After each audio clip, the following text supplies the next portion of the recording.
पत्रकार बंधु नवादा जिला के महामाया होटल के पास है। यहाँ पे हिंदुस्तानी अवाम मोर्चा का कार्यकर्ता सम्मेलन हो रहा था, लेकिन हमने कार्यकर्ता सम्मेलन को रिपोर्टिंग करने के लिए आया था। हमने तमाम पत्रकार बंधु यहाँ पे आए थे, लेकिन यहाँ पे एक घटना हम लोगों को पता चला कि बिगेत जो नवादा जिला का बरनामा गांव है, यहाँ पे दलितों के ऊपर अत्याचार किया जा रहा है। अत्याचार करने वाला व्यक्ति कौन है, आइए इनसे बात करें। आप कहाँ घर है? बरनामा गाँव। नाम क्या हुआ? अच्छा, आपके ऊपर क्या होता है? हमारा ऊपर जुलूम हो रहा है। कौन जुलूम कर रहा है? जुलूम राजकुमार यादव, बिलेंदर यादव कर रहा है। राजकुमार यादव, बिलेंदर यादव कौन है? दोनों भाई है। नेता है, क्रिमिनल है, क्या अपराधी है? रंगदार है। अच्छा, वो क्या किया जो रंगदार हो गया? रंगदार वही भट्ठा का मालिक है, सोचता कि जबरदस्ती काम करवाएंगे तुम्हारा। ये बात तो गलत है। भट्ठा मालिक रंगदार हो जाता है। करवा रहा है बेटियों बहू को भी जबरदस्ती पकड़ के कल भी 9:45 बजे रात को अवधेश मांझी को पत्नी को उठा कर ले आया। 10 बजे रात में उसके पत्नी को उठा कर ले चले गए। तो आप लोग क्या कर रहे थे?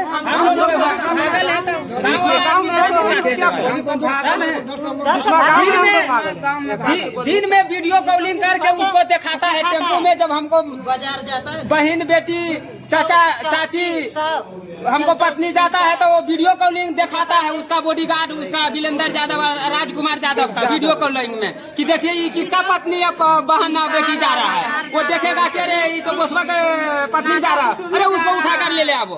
उसको हमको ले जाएगा वहाँ पर और गाली इतना भद्दा भद्दा गाली देगा, बबचोदी छिनरी जे माना मांगा वो कहेगा भतरक बुलाओगे, चौधरी बुलाओगे। उसका बाद अच्छा, थाना में कंप्लेन किए थे? हाँ जी सर, थाना में कंप्लेन किए हैं। थाना में कंप्लेन किए, 8 दिन धरना दिए यहाँ नवादा में डीएम ऑफिस पर। कोई सुना है हमको, कोई साथ नहीं दिया। अच्छा, आप लोग तो बुढ़वा बना, दलितों का सरकार नहीं है बिहार में जी। आप लोग को तो बुढ़वा बनाया, आप ही का सरकार बिहार में चल रहा है। आप सोचिए, सरकार चल नहीं रहा है सर, मगर सरकार का मालूम हमको, ये पार्टी का मालूम नहीं था हमको। हम ये विधायक के पास, क्या बोलता है, अखिलेश सिंह के पास गए। अरुणा देवी विधायक है, उनको पास गए। अरुणा देवी का पति बोला कि आप लोग का साथ ऐसा नहीं होगा, जब आप लोग थाना जाइए, थाना में आवेदन लिखाकर आप लोग केस कीजिए। केस किए मुल्ला देवी के नाम से, उसका पति का, उसका 2 बेटा का, उसका 2 बेटी का 2 साल वो राजकुमार बिलेंदर यादव फ्री खटवाया है। फ्री खटवाया 2 साल, और 2 साल खटवा कर उससे फिर पैसा वसूल किया, वो पंचायत लगाकर पैसा वसूल किया। तो हम सब अब किससे मदद गुहार लगावे, किसका पास हम जाओ? आपके जो नेता थे जीतन राम मांझी जी, गरीब स्वाभिमान रैली गांधी इंटर विद्यालय में किए थे, तो आप लोग वहाँ पे बोलते न, जो आप लोग भीड़ लगाए वर्षा में, बोले कि नवादा का नंबर 1 रैली रहा, चिराग पासवान फेल कर गए। लगाए, हम सब गुहार लगाए, निवेदन लिख के दिए, तब तो हमको यहाँ शासन दिया कि आइए हम भरोसा कीजिए, हम आपको हमें सहायता करेंगे। रैली का बहुत दिन हो गया, आपका जो रैली हुआ था बहुत दिन हो गया, 25 जुलाई की रैली हुआ था। तो वो हमको बोला जीतन राम एक महीना करीब बोला कि हमको भी काम है इधर उधर, एक हमको 10-15 दिन का आप लोग टाइम दीजिए, 10-15 दिन में हम आप लोग का काम को निर्णय करेंगे। तब भाई हम इनको पास अभी आइला 20-25 दिन से हम इसको जान रहे हैं। अब देखते हैं हमको साथ देता है नहीं देता है। भाई इसका बात तो अब नहीं कोई साथ देगा तो क्या करेंगे? वही मारेगा गरियाएगा, अब क्या करेगा? अब तो भाई हमको इनका पर भरोसा है। आप सबको कब से प्रताड़ित किया जा रहा है? 2002 से कर रहा है। आप लोग अपना गाँव छोड़कर बाहरी गाँव जा? हाँ, 2021 में हम सब काम छोड़ के निकल गए। कहाँ रह रहे हैं अभी? सिसमा गाँव। सिसमा गाँव में। आप कुछ बताइए। जानते हो हमारे लिए क्या वो गचा है?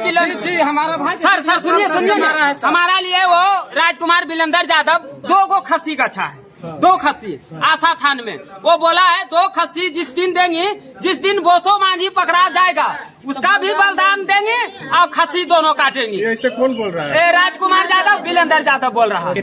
बोसो मांझी कौन है? आप? हाँ, बोसो मांझी है। सुनिए, इतना तो क्रूर शासन हमारे जमराज भी नहीं करते जितना शासन वो कर रहा तब हमको वीडियो कॉलिंग करके दिखाता है मार के। सर आपके साथ क्या समस्या, कैसे क्या हुआ? जब वो हमारा फोन किया, फोन करके हमको बोलाया कि यहाँ आओ। हमारा भाई के बोला करे फोन करो, भाई को बोलबा, गाली गलौज मारपीट करके। तो हम बोले नहीं जाएंगे, तो जाएंगे तो तू तो हमारा भी मारेगा। कल कर नहीं आएगा तो देखो अब वीडियो कॉलिंग के कराओ। करके हमारे सामने बहुत मारा दोनों भाई वीडियो कॉलिंग करके दिखा के दिखा के मारा है।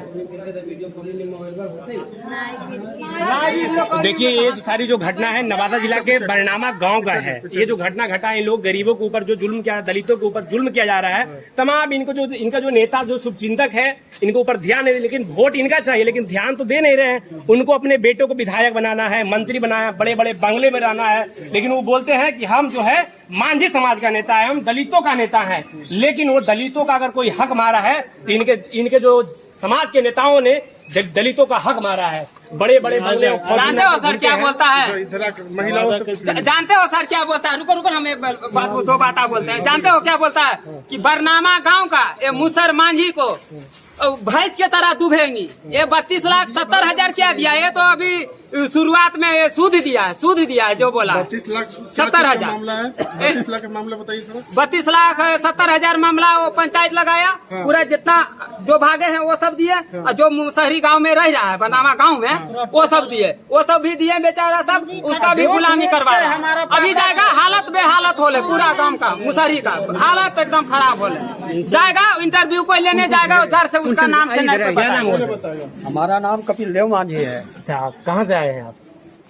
हमारा घर तो हितुआ प्रखंड है, लेकिन हिंदुस्तानी आवाम मोर्चा के राष्ट्रीय अच्छा, तो आपके नवादा जिला में आपके जो पार्टी के जो कार्यकर्ता है, लोग कार्यकर्ता सम्मेलन में आए हैं, इनके ऊपर जो है बरनामा गांव में जुल्म किया जा रहा है। बताइए 2002 से इन लोग गांव छोड़ के भागे हुए, दूसरा गांव जो है सिसमा में जाके बस गए। इन लोगों को मतलब अपने नवादा जिला में ही पलायन करना पड़ा, मतलब एक गाँव छोड़ के दूसरे गाँव जाना पड़ा। लेकिन आप लोग, आपके जो नेता है, बड़े बड़े बंगला, बड़े बड़े फॉर्च्यूनर गाड़ी में एसी में बैठकर गरीब स्वाभिमान रैली करते हैं और गरीबों की हक की बात को उठाने की प्रयास करते हैं। लेकिन कहीं ना कहीं ये जो नेताएं आपके कहीं झांसा में डालते हैं, कहीं ना कहीं ये जो नेताएं हैं, जीतन राम मांझी हो, संतोष मांझी जी हो, अपने समाज के लोगों को झांसे में डालते हैं। क्योंकि अपने समाज के नेताओं, अपने समाज को बेटों को नेता नहीं बनाना है, क्योंकि उनको लगता है कि हमारा बेटा मुख्यमंत्री बन जाए, हमारा दामाद विधायक बन जाए, हमारा साढ़ू विधायक और मंत्री बने, मुखिया बने, पार्षद बने।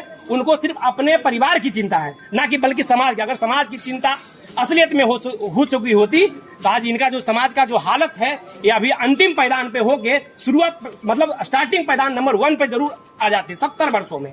क्योंकि इनको हर वो सरकार जो बाबा साहेब का संविधान है, उनको हर जो सुख सुविधा मिलनी चाहिए, बाबा साहेब के संविधान ने इनको हर सुख सुविधा दिया है। लेकिन कहीं ना कहीं इनके जो समाज के जो नेताएं हैं, कहीं ना कहीं इनका जो हक को मारा है। आप इसके बारे में क्या बोलना चाहते हैं? आप तो बहुत कुछ बोल दिए, तो हम उतना दूर तक बोलना नहीं चाहते हैं। बोलिए आज खुल करके बोलिए। नहीं उतना दूर तक हम क्यों नहीं बोलेंगे? हाँ, इसके बारे हम बोल सकते हैं कि ईंट भट्टा का ठेकेदारों का रंगदारी बढ़ा है, शान शौकत बढ़ा है। ये एक बिरनावा का गांव नहीं है, एक बरनावा गांव का एक बात नहीं है, एक गांव का घटना है। और उसका उदाहरण हम देते हैं आपको। एक उदाहरण हिस्मा प्रखंड के डफलपुरा गांव है। अरे उदाहरण से हमको मतलब नहीं है, उसका समस्या हल क्यों नहीं करते? आप नेता क्यों हैं?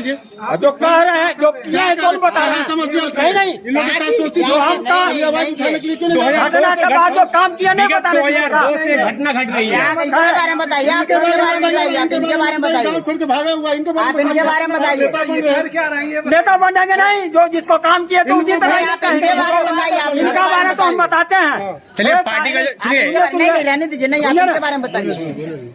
वो सब घटना जो किया भलाई उसको आप बताना नहीं चाहते हैं, नहीं बताएंगे, ठीक है। इनका बारे हम बताते हैं। इनका बारे में बताइए। इनका बारे 6 तारीख को हमारे राष्ट्रीय कार्यकारिणी हिंदुस्तानी आवाम मोर्चा का जो ऐसे सम्मेलन था, रैला था। रैली के बाद इन लोग गेट पर मिला। गेट पर मिलने के बाद इन लोग के पूछिए, चिंते होंगे हमको। इन लोगों को हम नींबू चाय भी पिलाया, 200 का, और नींबू चाय पिलाया। और पिलाने के बाद कहा कि बाबू हमारा नंबर ले लो और हमारा नंबर पर फोन करना। 2 दिन के बाद तुमको हम जीतन मांझी कहीं रहे, संतोष मांझी कहीं रहे, लेकिन कपिल मांझी आपका साथ है। 2 दिन पहले हम बोले इन लोगों को, इन्होंने फोन किया। ये सभी लोग फोन करके हम इनको बुलाए नवादा चौक पर, जहाँ मूर्ति बना हुआ है। मिला इन लोग, हम कहा पार्क में चलो तुम लोग से बात करते हैं और कैसे मसला हल हुआ और होगा इसका बारे हम लोग सोचेंगे। जब बुलाए इनको तो इन लोगों ने क्या कहा, हम सच्चाई बोलते हैं, झूठ नहीं, कि 4 दिन के बाद अशोक मांझी बोला है कि आप लोग को मामला हल करेंगे। तो हम कहें तो ठीक है बात है, अशोक मांझी आपको बोले हैं तो 4 दिन के बाद अशोक मांझी भी पार्टी के अध्यक्ष हैं, जिला अध्यक्ष भी अब क्या होना चाहिए? अभी फिलहाल अभी लोग के साथ अभी तो इनका लिख करके हम लोग कहें तो क्रांति करेंगे, इनके लिए धरना प्रदर्शन करेंगे और एसपी को लिख के देंगे। कभी नहीं होगा, इस पर रोक लगना चाहिए।